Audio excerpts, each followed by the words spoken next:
এসো দেশ বদলাই পৃথিবী বদলাই এই স্লোগানকে সামনে রেখে নওগাঁর মহাদেবপুরে আয়োজন করা হলো দিনব্যাপী ব্যতিক্রমী ফুটবল টুর্নামেন্ট। 12টি দল অংশ নেয় এই প্রতিযোগিতায়। উপজেলার 10টি ইউনিয়নের পাশাপাশি ছাত্র দল ও কৃষক দলের একটি করে দল। ফাইনালে এনায়েতপুর ইউনিয়ন 1-0 গোলে খেজুর ইউনিয়নকে হারিয়ে চ্যাম্পিয়ন হয়। খেলার উদ্বোধন করেন কৃষক দলের কেন্দ্রীয় কমিটির যুগ্ম সাধারণ সম্পাদক ফজলে হুদা বাবুল।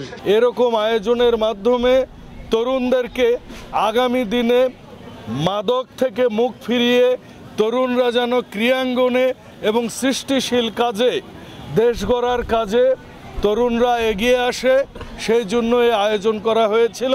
এছাড়া বিশেষ অতিথি ছিলেন জাতীয় নারী ফুটবল দলের খেলোয়াড় আইরিন খাতুন ও সুরমা জান্নাত। বিজয়ী রানার আপ দল পেয়েছে খাসি ও ট্রফি এবং প্রতিটি খেলোয়াড় পেয়েছে মেডেল। সম্মাননা দেওয়া হয় নারী ফুটবল তারকাদেরও।